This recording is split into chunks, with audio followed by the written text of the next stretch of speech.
pas en boxeur, j'avançais seul sous la pluie et ma tête sur le cœur, la renoncule dorée, la tendresse. Est-ce que vous aviez été dans Nos Amis les chanteurs de Séchant, le frère de Renaud?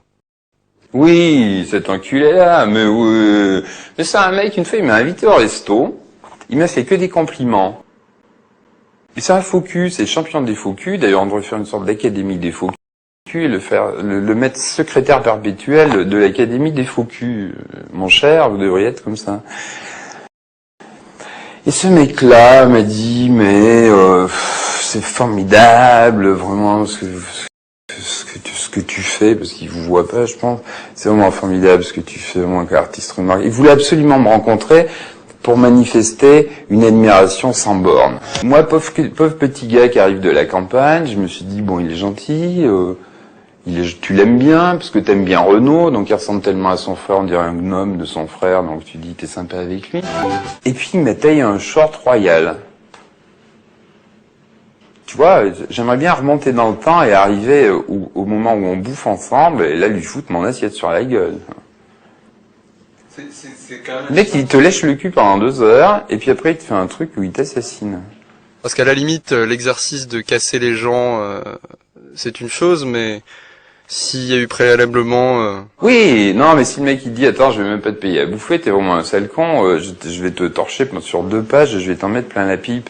À ce moment-là, tu dis au gars, tu te le joues d'homme à homme, la John Wayne, tu dis quoi, tu m'en mets plein la pipe, attends, je vais t'en mettre plein la pipe avant, quoi, tu vois, une sorte de rapport équilibré, quoi. C'est des lâches, quoi, les mecs qui te tirent dans le dos, quoi. C'est Oslo qui devrait se charger de son cas, ou La Haye, je sais pas, un tribunal international des mecs qui tirent dans le dos, quoi. Mais c'est aussi amusant, j'en fais pas non plus une affaire, c'est assez rigolo, hein. Non, on s'en fout. Gassio qui m'était rentré dedans une fois, ça m'avait vraiment pas plu. Puis en plus, quand j'avais vu comment ils avaient attaqué Virenque, ou comment ils avaient destroyé, je sais pas, Rocard, ou des gens comme ça.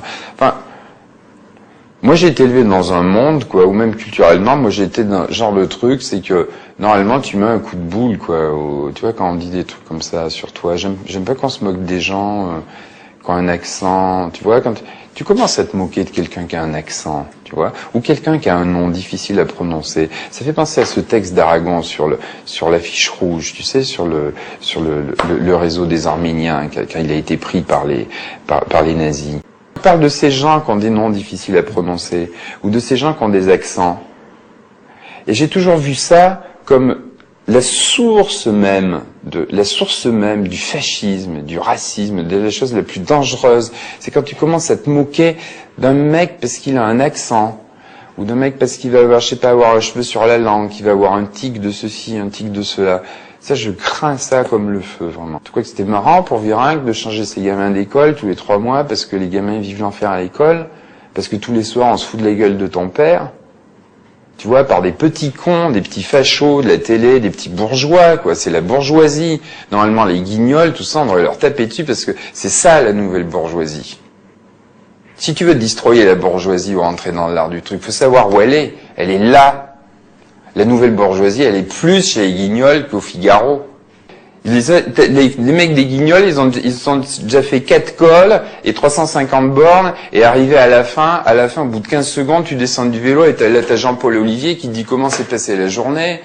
Le mec il dit machin. Après tu vas te foutre de la gueule du mec, attends, mais qui monte sur un vélo, tu vois, ils sont même pas foutus de monter les escaliers de canal, monter les escaliers de canal à pied, tu vois, ils prennent l'ascenseur, qu'est-ce qu'il vient de faire chier le sportif, quoi, non.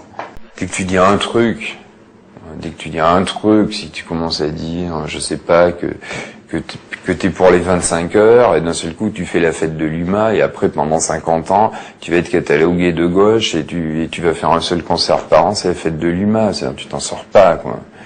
Ils te mettent à chaque fois dans des cases, t'es le chanteur de ceci, le chanteur de cela.